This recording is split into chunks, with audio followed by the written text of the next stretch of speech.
இளந்தமிழ் sir வாங்க. இளந்தமிழ், இந்த நிகழ்ச்சியை நான் முதல்ல சுருக்கமாக பேசினேன். இதை கேள்வி எடுத்துக்கொண்டு உங்களுடைய கருத்தை பதிவு செய்யும்.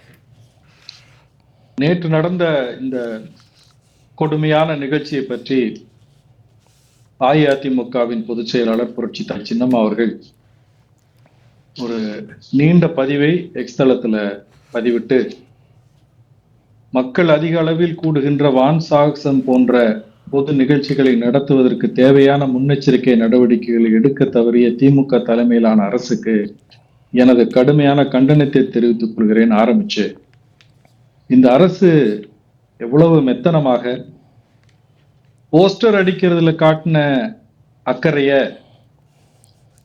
அந்த தண்ணிக்காக தவித்த வாயோடு மயங்கி சரிந்த அந்த மக்களுக்கு ஒரு வாய் தண்ணி கொடுத்திருக்கலாமே அப்படிங்கிற ஒரு ஆதங்கத்தை வெளிப்படுத்தி இந்த அரசுக்கு ஒரு கடுமையான கண்டனத்தை தெரிவிச்சிருக்காங்க. அதே மாதிரி இந்த நிகழ்ச்சி முடிந்து வெளியேறக்கூடிய மக்களுக்கு எப்படி வெளியேறணும், எந்த பக்கம் போகணும் என்ற வழிகாட்டுதல்களையோ அதற்கான ஒருங்கிணைப்புகளையோ போக்குவரத்து வசதிகளையோ செய்ய தவறி இருக்கிறது இந்த அரசு அப்படிங்கிறத சுட்டி காட்டியிருக்காங்க. அதே மாதிரி மக்களுக்கு எந்த சிரமமும் இல்லாமல் எத்தனையோ மாநிலங்கள் நடத்தியிருக்காங்க அப்படிங்கிறத சுட்டி காட்டியிருக்காங்க. நான் சொல்றேன், 2003 கூட அம்மா அவர்களுடைய ஆட்சி காலத்துல இந்த மாதிரி ஒரு வான் சாகசம் நடந்து இதே போன்று அப்ப இந்த ட்ரோன் கேமராவோ அல்லது சிசிடிவி கேமராவோ என்பது இவ்வளவு சரளமாக சாதாரணமாக எல்லா இடத்துலையும் பயன்படுத்தாத நிலை. தகவல் தொழில்நுட்பம் இந்த அளவுக்கு வளர்ச்சி அடையாத காலத்திலேயே கூட அமைதியாக நடந்து அந்த பீச் ரோடு இருக்கு இல்லையா, காமராஜர் சாலையில 200க்கும் மேற்பட்ட அரசு பேருந்துகளை நிறுத்தி ஒரு குறிப்பிட்ட தூரம் வரைக்கும் எங்கெங்கெல்லாம் மக்களுக்கு பார்க்கிங் வசதி செய்யப்பட்டிருக்கிறதோ அந்த இடங்கள் வரைக்கும் இலவசமாக அந்த பஸ்களை இயக்கியதாக நான் ஒரு குறிப்பில படிச்சேன். அப்ப இது நிர்வாக திறமையா அல்லது ஏதோ என்னமோ சொல்லி ஒரு கூத்தாடி கொண்டாடியதை போல இவர்கள் ஒரு ஆடம்பர நிகழ்ச்சியில உட்காருவது போல இந்த சோபா செட்டுகள்ல உட்கார்ந்து மஞ்சள் குளித்து விட்டு இந்த மக்களினுடைய 5 பேருடைய உயிரை காவு கொடுத்திருக்கிறார்களே. இன்றைக்கு 200க்கும் மேற்பட்டவர்கள் மருத்துவமனையில் இருக்கிறதாக செய்தி வருது. ஆனால் நான் அங்கே சென்று வந்த நண்பர்களையும் பத்திரிகை துறையில் இருக்கக்கூடிய நண்பர்களையும் தொடர்பு கொண்டு பேசிய போது நிலைமை இன்னும் மிக மோசமாக, ஒரு போர்க்களத்துல இருந்து அப்பாவி மக்கள் தப்பித்து வெளியேறுவதை போன்ற ஒரு மிகப்பெரிய இக்கட்டில இருந்து இன்றைக்கு மக்கள் சந்தித்திருக்கிறார்கள். திமுக ஆட்சி இந்த மக்களுக்கு எவ்வளவு பெரிய கேடு விளைவித்துக் கொண்டிருக்கிறது என்பதை தொடர்ந்து புரட்சித்தாய் சின்னம்மா அவர்கள் இந்த மக்களுக்கு எடுத்து சொல்லிக் கொண்டிருக்கிறார்கள். நேற்றைய தினம் நீங்க சொன்னது போல அது ஒரு கருப்பு ஞாயிறு. தமிழ்நாட்டு மக்களின் கண்களில் ஒரு மரண பீதியை காட்டி இருக்கிறது இந்த திமுக. தொடர்ந்து இவர்கள் ஆட்சியில இருப்பதற்கு எந்த தார்மீக உரிமையும் இல்லாதவர்கள். முதலமைச்சர் பொறுப்பேற்றுக் கொண்டு உடனடியாக இதுல ராஜினாமா செய்யணும் என்ற ஒரு கோரிக்கையை தான் மக்கள் வைக்கிறாங்க. அரசியல் தலைவர்கள் யாரும் அது வரைக்கும் சொன்னதாக என்னுடைய கவனத்துக்கு வரல. ஏனென்று சொன்னால் 5 உயிர்கள் போயிருக்கு. கிட்டத்தட்ட 1 மணி சுமாருக்கு இந்த நிகழ்ச்சிகள் நடக்க தொடங்கி இருக்குது. அதாவது உயிரிழப்புங்கிற அந்த நெருக்கடி தொடங்கி இருக்கிறதாகவே செய்திகள் நம்ம எல்லாத்தையும் ஆவரேஜா பார்க்கும் பொழுது 11 மணிக்கு சரியாக நிகழ்ச்சியை தொடங்கிட்டாங்க. அது வான்படையினுடைய விமானப்படையினுடைய நிகழ்ச்சிங்கிறதுனால அவங்க குறித்த நேரத்துல அந்த ராணுவத்துக்கே உரித்தான வகையில் ஆரம்பிச்சிருக்காங்க. 2 மணி நேரத்துக்கு முன்னாடியே மக்கள் சேர்ந்து விட வேண்டும் என்று தொடர்ந்து தமிழ்நாடு அரசாங்கமும் விளம்பரம் செய்திருக்கிறது. அவங்க தொடர்ந்து சொல்லிக்கிட்டே வந்திருக்காங்க. நிறைய பேர் வாங்க, லிம்கா புஸ்தகத்துல நம்ம லிம்கா புக்ல நம்ம இதை சாதனை படைக்க போகிறோம் என்றெல்லாம் தங்களுடைய பெருமையாக அதை பாவித்துக் கொண்டு மக்களுக்கு அங்க தண்ணீர் வசதி செய்து வைக்கல, ஒரு மொபைல் டாய்லெட் கொண்டாந்து வைத்திருக்கலாம். நெடுக அந்த ராதாகிருஷ்ணன் சாலையில் தொடங்கி நீங்க சென்னை பல்கலைக்கழகம் இருக்கக்கூடிய அந்த சுவாமி சிவானந்தா சாலை வரைக்கும் தொடர்ந்து அரசு கட்டடங்கள் தான். ஒவ்வொரு கட்டடத்திலையும் நீங்க மருத்துவத்துக்கான உதவியும் தண்ணீரும் ஏதோ இந்த தர்பூசணி போன்ற நீர் பழங்கள் எதையாவது வைத்து அங்க போகின்ற மக்களுக்கு நீங்க தொடர்ந்து கொடுத்து கொண்டே இருந்திருந்தீர்களா கூட இதை செய்திருக்கலாம். இதை எப்ப செய்திருக்க முடியும்னா 15 லட்சம் பேர் கூடக்கூடிய இந்த இடத்துல வெதர் போர்காஸ்ட் என்னவா இருக்கு, வெயில் இவ்வளவு அதிகமா இருக்கே, நான் தாங்க முடியுமா? அங்க உட்காரக்கூடிய நான் முதலமைச்சரை நேரடியா குற்றச்சாட்டுறேன். அவர் உட்காரும் பொழுது மேல அண்ணாந்து பார்த்து அந்த வானத்தை தொடர்ந்து பார்த்தால் கண் வலிக்கும் என்று உங்களுக்கு காகல்ஸ் அந்த குளிர் கண்ணாடி போட்டு வர தெரியுது. எல்லாரும் வசதியா உட்கார்ந்து பாக்குறீங்க. உங்களுக்கு இடையிடையே உங்களுக்கு களைப்படைய விடக்கூடாது என்பதற்காக உங்களுக்காக எல்லாம் உபசரிக்கிறாங்க. இந்த மக்களை பத்தி நீங்க சிந்திச்சீங்களா? நமக்கு இவ்வளவு சங்கடமா இருக்க, இவ்வளவு வெயில் அதிகமாக இருக்கிறது, மே மாசத்து போல வெயில் கொளுத்துகிறது, இந்த மக்களுக்கு தண்ணீர் ஏற்பாடு செய்யப்பட்டிருக்கிறதா என்று ஒரு கேள்வி அந்த முதலமைச்சர் கேட்டிருந்தா இவ்வளவு இந்த நிகழ்ச்சி நடந்திருக்காரு. இப்படி முதல்வர் இந்த மாதிரி எல்லாம் மக்களை பத்தி சிந்திப்பதற்கே தகுதி இல்லாம இருக்காருன்னு சொல்லிதான் மகனுக்கு பட்டம் சூட்டி இருக்கிறீங்க. அந்த அவர் ஒரு மைனரை போல டிஷர்ட்டை போட்டாங்க உட்கார்ந்து கொண்டு இந்த மக்களின் உயிரை காவு வாங்கி கொண்டு இருப்பதை பார்க்கறதுக்கு வயிற்றெரிச்சல் தாங்காமல் மக்கள் இன்றைக்கு புலம்பிக் கொண்டிருக்கிறார்கள். தொடர்ந்து எல்லா சோசியல் மீடியால மக்கள் பேசுறாங்க. ஆனா இதுல கொடுமை என்னன்னா, பெரும்பாலான மெயின் ஸ்ட்ரீம் திமுக அவர்களை கட்டுப்படுத்தி அடக்கி தன் கால் கீழே போட்டு மிதித்து இதை விவாதம் செய்யாமல் இருக்கிறார்கள் என்பதை நம்ம திரும்பி பார்க்க வேண்டியது இருக்கு. ஜெயா பிளஸ் தொலைக்காட்சி மட்டும்தான் தொடர்ந்து நேற்று இந்த நிகழ்ச்சி வெளியே இந்த செய்தி இந்த மாதிரி இறப்பு நிகழ்கிறது, கடுமையான நெருக்கடி, இந்த அரசாங்கம் எந்த பாதுகாப்பு நடவடிக்கைகளையும் எடுக்கவில்லை, மக்களுக்கு தேவையான போக்குவரத்தை செய்யவில்லை, தண்ணீர் கொடுக்கவில்லை, அங்க பெரிய நெருக்கடி காத்திருக்கிற இடத்தோடு தொடர்ந்து ஜெயா பிளஸ் மட்டும்தான் இதை விவாதித்து கொண்டு வந்திருக்கிறது. நெடுங்க லைவ்ல போயிருக்கோம்.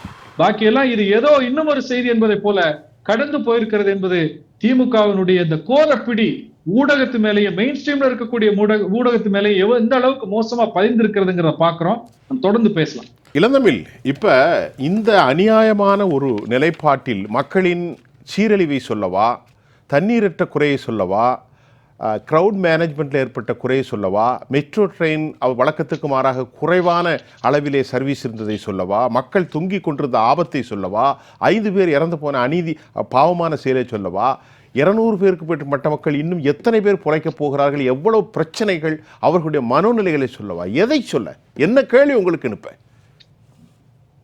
இல்ல, இது கம்ப்ளீட் ஸ்டேட் அட்மினிஸ்ட்ரேஷனுடைய ஃபெயிலியர் தான். இந்த துறை இவர்கள் அவர்கள்லாம் சொல்ல ஒன்றும் வாய்ப்பு இல்லை. இதை புரட்சி தாய் சின்னம்மா தன்னுடைய அறிக்கையில ரொம்ப அழகா ஒரு சாமானியனும் படித்து தெரிந்து கொள்ளக்கூடிய வகையில அழகா சொல்லியிருக்காங்க. பல்வேறு விஷயங்களை அதுல உள்ளடக்கி சொல்லியிருக்காங்க. இதுல ஆக்சுவலா நம்ம பார்க்க வேண்டியது பாத்தீங்கன்னா, 2 தடவை ரிவ்யூ மீட்டிங் நடந்திருக்கு.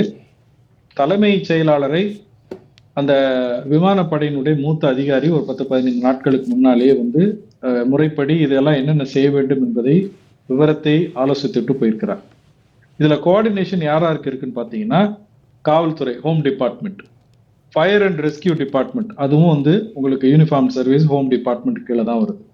Revenue, PWD, local administration, health, இவ்வளவு பேரும் ஒழுங்கா லோக்கல் அட்மினிஸ்ட்ரேஷன் நான் சொல்றது மாநகராட்சி என்னென்ன பணிகளை, தூய்மை பணிகள், சுகாதார பணிகள், ஆங்காங்கே தண்ணீரை வசதி செய்து கொடுப்பது, தண்ணீர் தொட்டி புதிதாக வைக்க வேண்டும், தேவையாக பிடபிள்யூடி செய்ய வேண்டும். இவ்வளவு விஷயமும் இது ஏதோ நம்ம போகிற போக்குல எதிர்கட்சியாக இருக்கிறதுனால நம்ம சொல்றோம்ன்றது பொருள் இல்லை. இந்த 2 ரிவ்யூ மீட்டிங்லயும் அவர்கள் குறிப்பெடுத்திருப்பார்கள், அவர்களுக்குள்ள கடித பரிமாற்றம் இருந்திருக்கும். இதை நியாயப்படி பார்த்தாக்கா இது உயர்நீதிமன்றமோ உச்ச நீதிமன்றமோ கூட தாமாக முன் நீங்க என்ன விவரங்கள் உங்களுக்கு சொல்லப்பட்டன, நீங்க ஒண்ணு யார் மீதும் தவறில்லை, ஹீட் ஸ்ட்ரோக்கு, டீஹைட்ரேஷனால இறந்து போனாங்கன்னு சொல்றீங்களே, இதற்கு நியாயம் இருக்கிறதா? எனக்கு ஒருத்தர் தேசிய மனித உரிமை கழகத்துல கூட புகார் செய்திருக்கிறாங்க, பார்க்கிறோம், ஆணையத்துல புகார் செய்திருக்கிறாங்க. அப்ப இந்த விவரங்களை தான் பார்க்கணும். இதுல இன்னும் குறிப்பா பார்க்கணும்னா, நீங்க சொன்ன மாதிரி கிரவுட் மேனேஜ்மெண்ட், 15 லட்சம் பேர் வருவாங்க என்று விமானப்படையிலிருந்து முதலாக தெரிவிக்கப்பட்ட போதே அவங்க தெரிவிச்சிட்டாங்க. 2003ஆம் ஆண்டுலயும் நம்ம படிக்கக்கூடிய செய்தி குறிப்புகள் என்ன சொல்லுதுன்னா, கிட்டத்தட்ட 13 லட்சம் பேர் அன்றைக்கே கூடியிருந்து இந்த சாகசத்தை பார்த்திருக்கிறார்கள் என்கிறத பார்க்க முடியும். இதுல நீங்க முக்கியமா பார்க்கறது என்னன்னா, பேருந்துகள் ஆங்காங்கே நிறுத்தி வைக்கப்பட்டிருக்க வேண்டும், பேருந்துகளுக்கு பக்கத்துல ஆம்புலன்ஸ்கள் நிறுத்தி போயிட்டு இருக்க வேண்டும், அங்கங்க தண்ணீர் தொட்டிகள் வைத்திருக்கணும், பழங்கள், இந்த தர்பூசணி போன்ற நீர் பழங்களை அதிகமாக கொடுத்திருக்க வேண்டும். இந்த ஆம்புலன்ஸ் எப்படி வெளியேறும் என்ற கேள்வி கேட்கும் போதுதான் உங்களுக்கு காவல்துறை, போக்குவரத்து காவல்துறையினர் ஒரு முக்கியமான வேலையை செய்திருக்கணும். நீங்க அந்த பீச்சுக்கு வரக்கூடிய லைட் ஹவுஸ்ல இருந்து சென்னை பல்கலைக்கழகம் வரைக்கும் பாத்தீங்கன்னா 6 சாலைகள் இருக்கு. டாக்டர் ராதாகிருஷ்ணன் சாலை, அபி சண்முகம் சாலை, பெசன்ட் சாலை, பாரதி சாலை, வாலாஜா சாலை, சுவாமி சிவானந்தா சாலை. எந்தெந்த சாலையில நீங்க பீச்சுக்கு வர்றீங்களோ அவர்கள் எங்கே வண்டியை நிறுத்த வேண்டும் என்பதை இயர்மார்க் செய்து அவர்களுக்கு வண்டியை நிறுத்துவதற்கு இடம் கொடுத்து விட்டு, அந்த பாயிண்ட்ல இருந்து பஸ்ஸை கொண்டாந்து நீங்க பீச் ரோட்ல இறக்கி விட்டுட்டு திரும்பி போகும்போது அதே வழியில தான் நீங்க போயிருக்கணும்னு இந்த 6 இடங்களுக்கு மக்கள் வெளியேறுவதற்கு அங்கங்கே பாதைகளை, என்ட்ரி அண்ட் எக்ஸிட் பாதைகளை வகுத்து கொடுத்துட்டு குறுக்கால யாரும் போகாம வைத்திருந்தார்கள் என்று சொன்னால் ஆம்புலன்ஸ் போயிருந்திருக்கும். இந்த 5 உயிர்களை நாம் பலி கொடுத்திருக்க வேண்டிய தேவையில்லை. இந்த குறைந்தபட்ச ஒரு நிர்வாகத்தை கூட, இந்த நடைமுறையை கூட இந்த விளம்பர திமுகவினுடைய அரசாங்கம் செய்யவில்லை என்று சொன்னால் அரசு அதிகாரிகளுக்கும் அரசியல் தலைமைக்கும் எந்த தொடர்புமே இல்லாத ஒரு அவலம் தமிழ்நாட்டுல நிலவுது என்பதை இது வெட்ட வெளிச்சமாக காட்டியிருக்கு. இளந்தமிழ் ஒரு கேள்வி, இளந்தமிழ்ட்ட ஒரே ஒரு சின்ன கேள்வி உங்கள்கிட்ட பதில் எதிர்பார்க்கிறேன். ரொம்ப அறிவுபூர்வமாக புத்திசாலித்தனமாக நாங்கள் 40 ஆம்புலன்ஸை வச்சிருக்கிறோம், ஆயிரக்கணக்கான ஐஏஎஃப் ராணுவ வீரர்களும் அங்கே இருந்தார்கள், மருத்துவர்கள் இருந்தார்கள் அப்படிலாம் சொல்றாரு.